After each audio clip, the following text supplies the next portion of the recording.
Greetings, wanderers, and welcome to my lair. I am Remortis, Necromancer extraordinaire. And I see you come to master the dark arts of the dead. Since you've come all this way, I suppose the least I could do is share some of these secrets of my Necronomicon. First, let us begin with the basics. Then, we'll dabble with some advanced techniques, and I'll provide more lessons on more specialized teachings at a later time. Let's get on with it, shall we?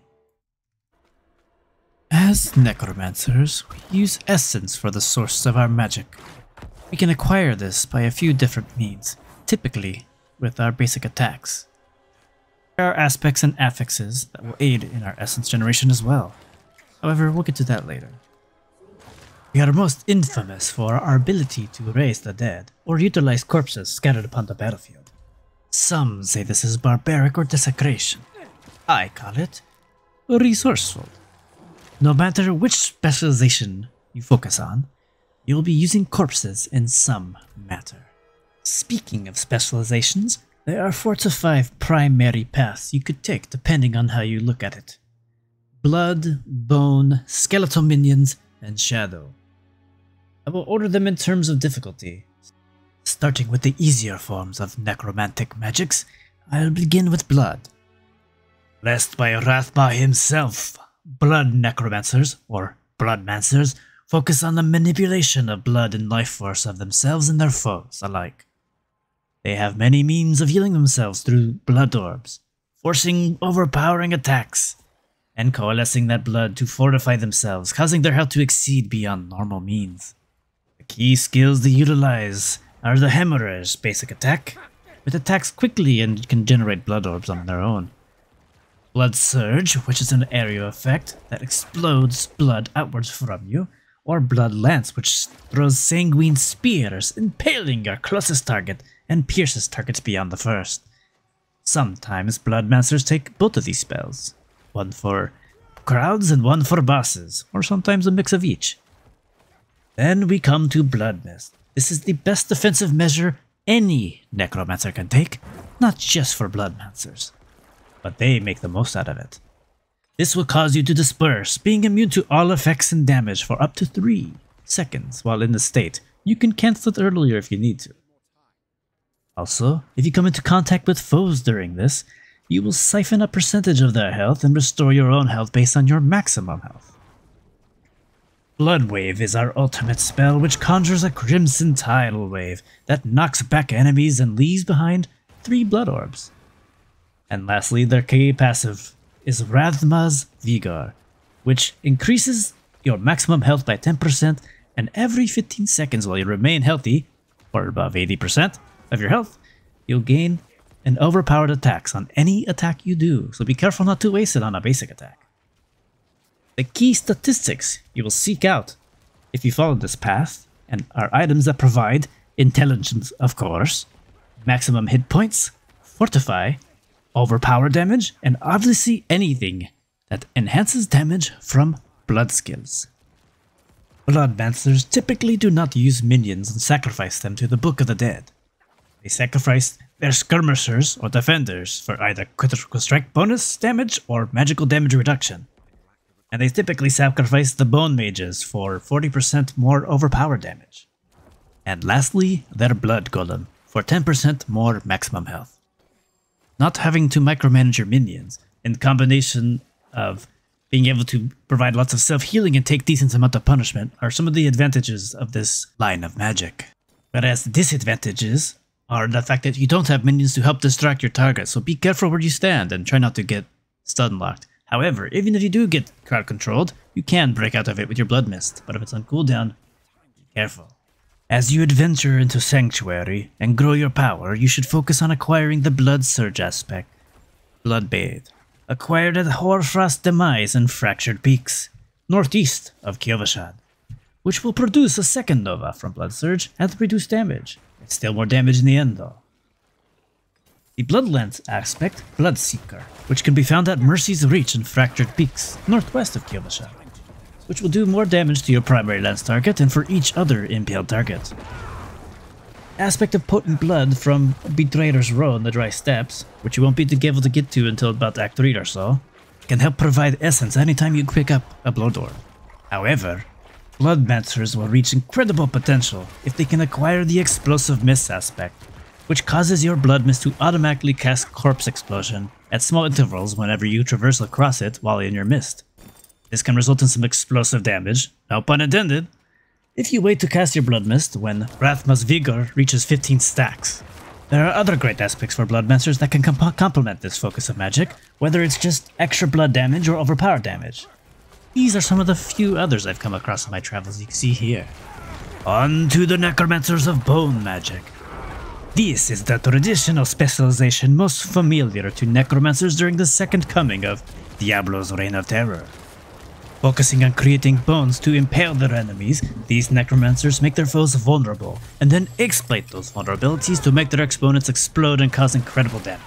This form of magic is probably the most destructive and straightforward Necromancers can possess, but I will warn you, it is simple to use and master, while dealing potentially the highest damage we can muster.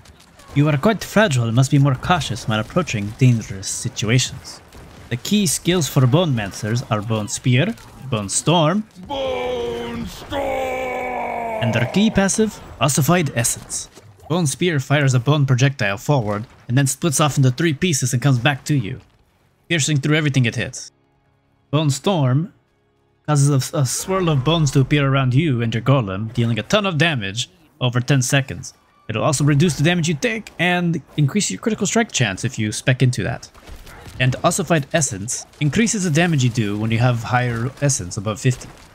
Notice how I didn't say Teeth or Bone Spirit, as your basic attack doesn't really matter as a Necromancer when compared to your core skills, and the Teeth spell attacks quite slowly compared to Hemorrhage. I prefer that. You can run Teeth if you want to. Bone Spirit can be powerful, but you'll need aspects to really bring out its true potential, otherwise it'll be quite awkward when you're trying to fend off enemies and all of a sudden you're out of essence. This leaves you room to choose if you want to have minions or not, or to have Blood Mist as well as a defensive. Just be sure to grab the imperfectly balanced, the Bone support skills, as well as the solo or minion support skills listed up on either side, depending on which playstyle you went with. The key statistics to focus on for items for your Bonemancer is Intellect, Critical Strike Damage with Bone, and Vulnerable Damage. Who would have thought? And as mentioned before, you can use minions or a golem, whichever you wish, but never both. Mostly due to limited slots of spells you can cast at a time. It's also debated if to go solo or to have minions at all. If you wish to use your skeletal minions, use the Reaper Warriors to generate corpses, and the Cold Mages that generate essence when they attack. This will help you, as our main weakness as a Bonemancer is the lack of essence. And then sacrifice your Iron Golem for more critical damage. However, there are arguments to use your Golem, because when you use Bone Storm, it will also be cast upon your Golem as well.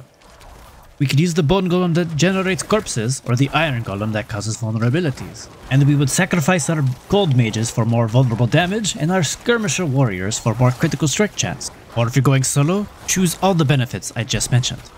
Plain and simple, this specialty focuses on one thing: damage. And the following aspects will help you as you traverse Sanctuary. Splintering from Gul'ran slums in the Dry Steppes, which can only be accessed after a certain part in Act 3. Which honestly really makes the build. It makes Bone Spear's primary projectile make all enemies beyond the first vulnerable for a few seconds, and all Bone Shards from Bone Spear will do even more increased vulnerable damage. Honestly, that's about all you really need from the Codex of Power. There are plenty of other aspects that you could find in your adventures to support your bone magics, such as Serration, which further amplifies your Ossified Essence key passive. There are also other aspects out there that can help restore your essence whenever you use bone magic, which is the main weakness of this build as mentioned before, so that you could pew-pew a little bit more. The third specialization is the most iconic when anyone utters the word Necromancy. That would be the skeletal minions. Commanding a large skeletal army, your minions will take the brunt of the force for you. Working in tandem with your minions, you can do some serious damage to single targets, especially when combined with your damage amplification spells. The skills utilized here, aside from your warriors, mages, and golem, are the basic attack Decompose, core abilities Blight or Reap, or both, and the ultimate skill Army of the Damned. They might not be as powerful at first glance compared to Blood and Bone. Ultimately, I suspect that a focus on minions will truly show its strength in the later ventures through Sanctuary, as soon as you start getting more powerful artifacts and aspects. But it still has its merits for budding necromancers alike. Decompose, a slow channeled attack that increases the damage you and your minions can do when you upgrade it. It's kind of underwhelming, but once you have all your minions attacking one target and with this active, you really start to notice. The same thing goes for Blight. It doesn't do a lot of damage at first, it's a damage over time after all. But once all of your minions start piling on it with Decrepify and Blight, things will begin to melt very quickly. Then Sever is a solid core attack if you don't want to wait for damage over time. It will shoot a skeleton with a scythe forward and retract back to you, kind of like a boomerang. And you can upgrade it so that it increases the damage it does by every minion you have out. So the more minions you have out, the more it does. But I have yet to find an aspect that actually further enhances Sever. I will let you know if I find one. The key stats to strengthen your skeletons would be Intellect, increased minion damage, extra minion life, damage with warriors, damage with mages, etc. There's plenty of other stats that I'm not listing here. I'll go into more in depth later in another lesson. The only noteworthy aspect you need to really grab, I guess you don't need a strong word, but the only one that's in the early stages of your time in Sanctuary would be the aspect of Reanimation, located in the Alderwood, in Skloskan, which just simply increases the damage your skeletons do the longer they live, up to a point. There are plenty of aspects you'll run into in your adventures that amplify the strength of this school of magic, such as simply increasing the amount of warriors and skeletons you can have at a time. Or there's some that I've ran across that increases the power of your cold mages by giving them the ability to create blizzards with the Coldbringer aspect. And there's plenty of aspects that also amplify your Army of the Dead, and many more that have yet to be discovered by myself or others. To truly be a master of the undead, you need to balance keeping your minions alive by raising your priests, which will heal them and increase their damage over time. You need to also combine your Decompose and Blight to further increase their damage. You can make it a little easier on yourself by foregoing Blight and taking Reap instead, as mentioned before. The main weakness to your minions is the minions themselves. They're not the brightest, and they tend to attack the closest targets to them, which can be really aggravating when you're fighting a lot of strong elites that are just jumping around everywhere. Your golem is easier to control since you can use his active and he'll jump where you want. The minions, however, good luck. Best way to do that is just kind of run away out of the room and try to make sure that they're all on the same side with you. They also can be pretty brittle until you have proper gear to support them, but there's some skills in your trees that will help reduce that. And the final specialization is Shadow. This is a standalone magic line, or it can be combined with minions, which arguably would be the fifth.